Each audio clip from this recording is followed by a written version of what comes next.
Hello to all you absent people watching this from home. Hope you're doing well, and we do miss you.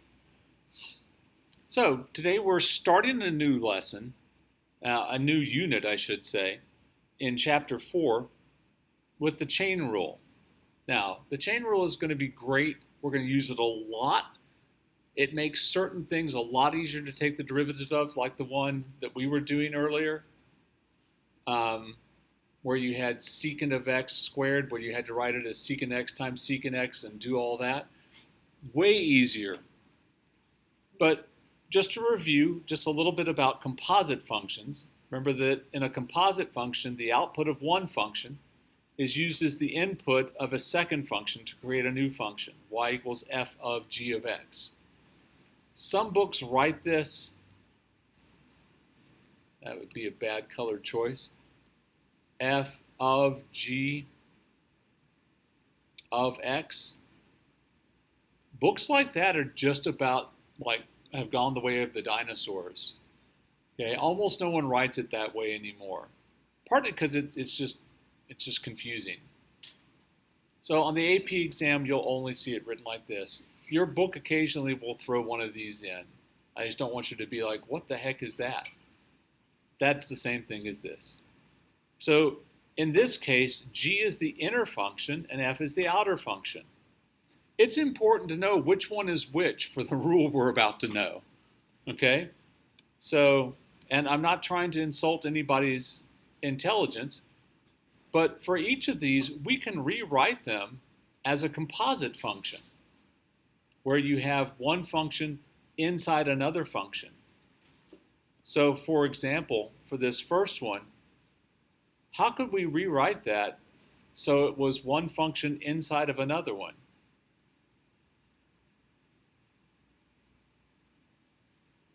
Think about a power.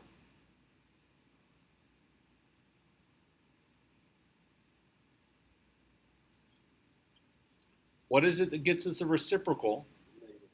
There we go. 2x plus 3 to the negative 1 power.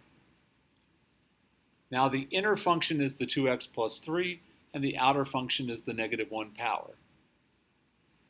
All right, how about this one? Well, this one's actually really easy. It's just tangent of 5x.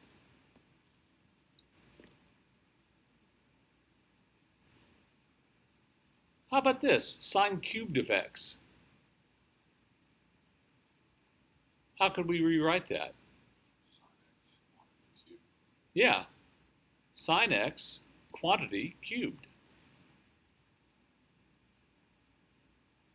And this would be an example of one where you could take the derivative of this, but you'd have to write sine of x times sine of x times sine of x, and you'd have to keep 2, take the derivative of 1. You'd have to do that 3 times. Not fun. And then what about this last one? 4x squared minus 8x to the 1/2, the negative or 1/2 power. Yeah, to the 1/2 power. It's the square root.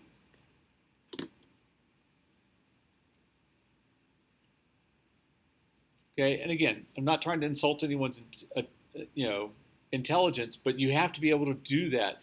Take something that you cannot take the derivative of right now and rewrite it as a composite function first. The parentheses are a big help on these. Okay? So here's how the chain rule works. Let's say that we had the function y equals x cubed plus 4 quantity squared. So that if we went ahead and multiplied it all out, if we expanded this, is what they call it, it'd be y equals x to the 6th plus 8x cubed plus 16. If we take the derivative of that, we get 6x to the 5th plus 24x squared, which we can factor a 3x squared out, and we would get 3x squared times 2x cubed plus 8. Everybody happy with that? Okay, so what if we had tried to take the derivative from this initial form and it had ignored the fact that it's a composite function, that it's a function inside of another function? If we had just used the power rule, in other words, we would have had 2 times x cubed plus 4, which is 2x cubed plus 8. Well, we've got part of it, right? So we've got part of the right answer, but that's off by a factor of 3x squared. That's a lot. But the question becomes, where could we get the 3x squared from? Where does this 3x squared come from this original? Yeah, it's the derivative of x cubed. So the basic idea is going to be, you're going to take the derivative of the outside part, leaving the inside part alone. Then you're going to need to multiply that times the derivative of the inside part to account for the fact that you didn't do all of it to begin with. Okay? And it's not such a big deal when this is something squared, but what if this was to the 17th power? Yeah, it'd be really rough, but the chain rule makes it easy.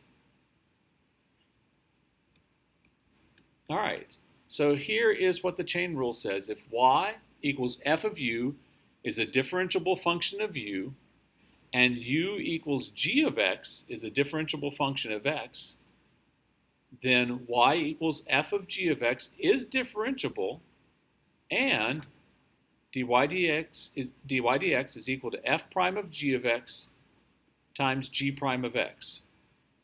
Or in Leibniz notation, dy dx is equal to dy du, so taking the derivative of y with respect to u, times the derivative of u with respect to x. Leibniz notation on this gets a bad rap. There are some times when it's really helpful. I think I have an example of that. We'll find out if we really do.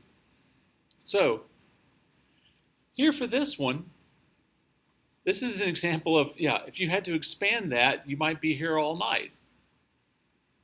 But, taking the derivative of this, not really hard. We start by working with the outside part, leaving the inside part alone.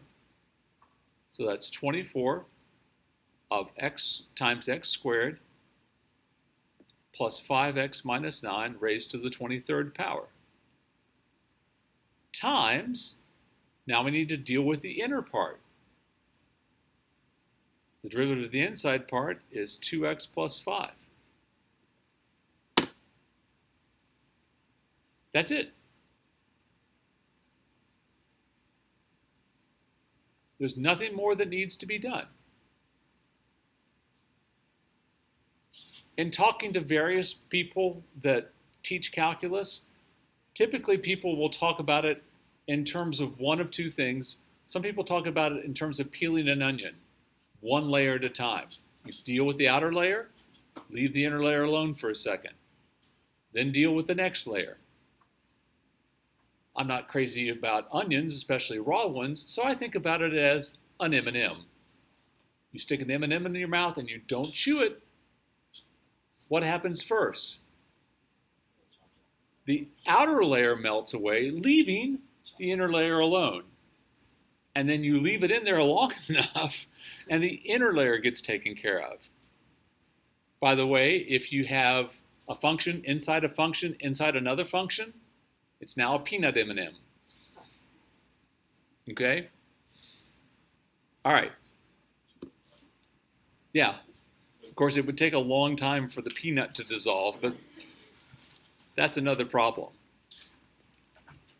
So, on these examples, these are all ones where we're going to need to rewrite this in a form where we can take the derivative more easily. This is a theme that comes up over and over again. Rewrite it in a form that makes it easier to take the derivative. Okay? When we get to antiderivatives later on, it'll be the same thing. Yeah, that's where you undo taking, like if someone had taken the derivative, you undo it. We won't think about that too much right now. So first of all, we need to rewrite f of x and be sure that you label it f of x so you don't think that you have already started taking the derivative. So I would rewrite this as negative 3 times 4x minus 7 quantity to the 5th power. When I take the derivative, I tell the world, hey world, I'm taking a derivative by writing f prime of x. What's your case then? Negative 5, yes. See, that happens when I get all excited about stuff and start talking and not thinking. Thank you. So I'm just going to use the power rule, just like if this was negative 3x to the negative 5th. So I'm going to have 15 times 4x minus 7. The inner part gets left alone to the negative 6th power times the derivative of the inner power, which is 4, or the inner function, which is 4. So I'd go ahead and multiply those two together. That would be 60 times 4x minus 7, quantity to the negative 6th power. And since they originally wrote it in fractional form, I would change it back to 60 over 4x minus 7 to the 6th power.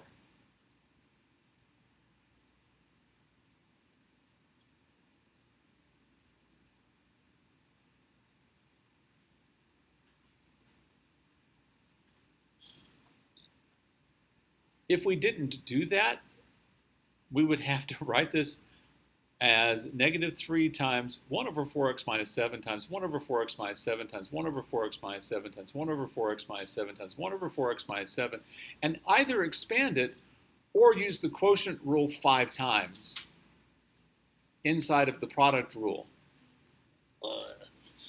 That just sounds horrible. All right, let's rewrite this. So how can I rewrite this? Obviously, I'm going to have a 6 to begin with. Then I'll have 4x squared minus 9 raised to what power? Yeah, the negative 1/3 power. So then y prime is going to be negative 2 times 4x squared minus 9. Negative 1/3 minus 1 is? Yeah, let's make it just a fraction. Yeah, negative 4/3. You're right, but that makes it difficult to rewrite it in just a moment. Times the derivative of the inside part, which is 8x.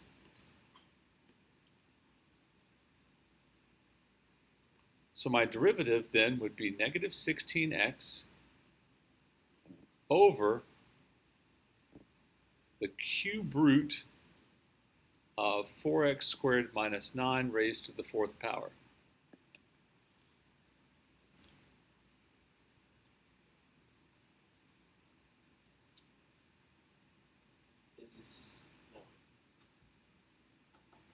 Okay. Thought I'd made another mistake, man. All right, so rewriting this one, I want to take the derivative with respect to x of, how can I rewrite this as a composite function?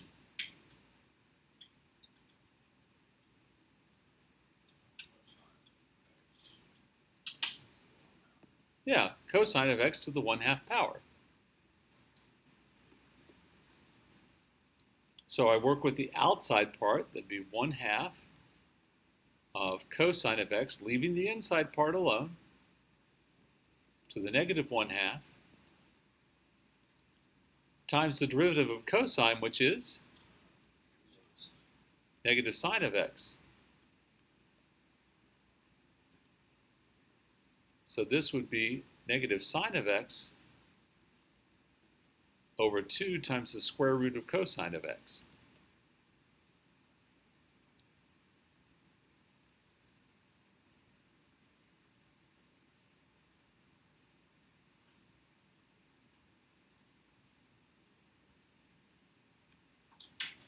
All right. Wow, I am not going to get through all my examples. That's a fat lot of examples. Let's see. Let's pick something. Nope. Don't want that. Nope. Yep, that's the one I want. This one. So first of all, I want to rewrite it. F of t is equal to cosecant of 7t raised to the third power. You can use parentheses. I like to use a different kind of brackets each time I get to a bigger level so that I don't get lost in all those curve things. So f prime of t would be 3 times, leave the inside part alone, cosecant of 7t squared. So I've dealt with the outermost. Then I'll go to the next level. The derivative of cosecant is negative cosecant cotangent. So this is going to be times negative cosecant of 7t times cotangent of 7t. So now I've worked with that level, and then the innermost level will be just a 7.